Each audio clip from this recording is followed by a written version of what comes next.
In the sleepy village of Amuaka, where thatched roofs kissed the clouds and the songs of crickets ruled the night, lived a girl named Adana, barefoot, with sun-kissed skin and a smile too bright for her reality. She was the daughter of late Matsi Okri the hunter and Neka the basket weaver, both taken too soon by illness and poverty. She had no siblings, no land, and no inheritance. Every morning, Adana fetched water for the elders, swept compounds, or helped fry akra at Mama Agbu's roadside stall just to earn a small plate of food. Though life had given her very little, Adana always gave more. On the other side of the village lived Chuka Omenka, the only son of the richest man in Amuaka, Chief Omenka, a retired oil magnate turned kingmaker. Chuka, educated abroad and polished in the ways of modern life, was a mystery to many. Handsome, well-spoken, but aloof, he was seen only during family events or when driving his flashy Jeep through the village square. Chief Omenka, now old and mostly retired, was a powerful man in both presence and influence. His words could build or destroy homes. But all his wealth could not fix the one thing tormenting his heart, his failing health. It was a Thursday morning when Adana took a shortcut through the Aji forest, a path villagers avoided due to tales of spirits. But Adana wasn't scared of myths. She had braved worse. She was on her way to fetch medicinal leaves from Mama Chinyu when she saw something that stopped her in her tracks. A man, elderly, unconscious, face pale and sweating, lay sprawled on the red earth. It was Chief Omenka. Without thinking, she dropped her basket and rushed to him. "Papa, can you hear me?" she shouted, shaking him gently. He was barely breathing. The walking stick beside him was broken. Clearly he had fallen. No guards. No help. Alone.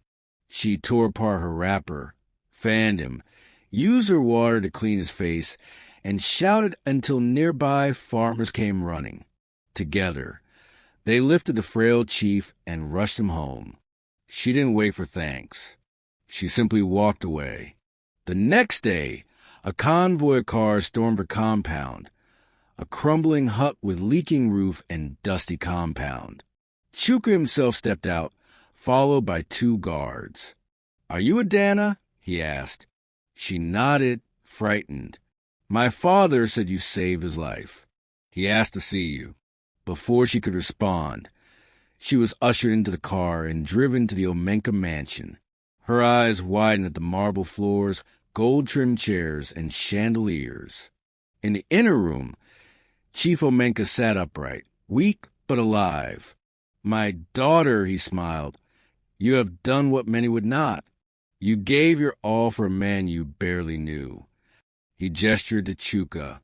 She must not suffer again. And with those words, the tide of Adana's life began to turn.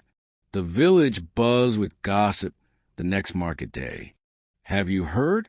That orphan girl is now living in the Omenka house.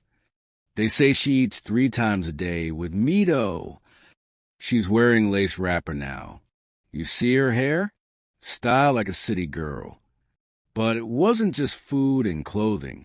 Chief Omenka had adopted her as his daughter. He gave her a room in the mansion, paid for her to start attending the same elite college as Chuka's cousin, bought her clothes, shoes, even taught her how to eat with a fork and knife. And just when the whispers were dying down, he changed his will. At a gathering of elders, with Chuka beside him and the village chief present, Chief Omenka announced, "If anything happens to me, half of my estate shall go to my savior and adopted daughter, Adana. The other half remains with my son, Chuka." Silence. Then chaos. What Adana didn't know was that not everyone celebrated her rise. Chioma, Chuka's cousin and childhood friend, had long hoped to marry him and secure a share of the Omenka fortune. Now, a poor girl from the forest had taken her spotlight. She stirred rumors. She bewitched the old man. She used village juju. She pretends to be kind, but her eyes are full of ambition. Soon, people began avoiding Adana at school. Some servants whispered behind her back. Even some elders raised eyebrows. But the worst blow came when Chuka, the man who once smiled at her, began to pull away. Chuka was torn. He admired Adana, her honesty, her kindness, her strength, but he felt something creeping into his chest. Pride and jealousy. His inheritance, his birthright, had been halved for a girl who came from nowhere. He grew cold, distant, until one day, after a family dinner, he confronted his father. "You're giving my life away for one good deed?" Chief Omenka, voice weak but firm, replied, "I'm rewarding character. You have money, Chuka, but she has something you need to learn, heart." That night, Chioma seized a moment. "Let's expose her," she whispered to Chuka. "Let's show the village who she really is." They planted false evidence, a stolen necklace, fake receipts, twisted stories. Adana was accused of stealing and lying about her past. The village square was filled. People shouted.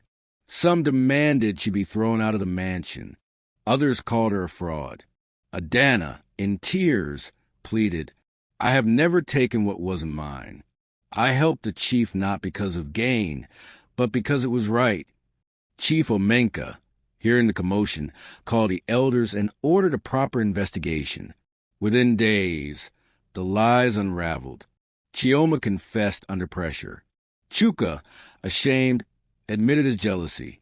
The chief, deeply disappointed, said only one thing: "Riches can buy many things, but not character." Chuka began to change. He apologized. Publicly, he followed Adana for her errands, helped with her charity work, listened to her stories.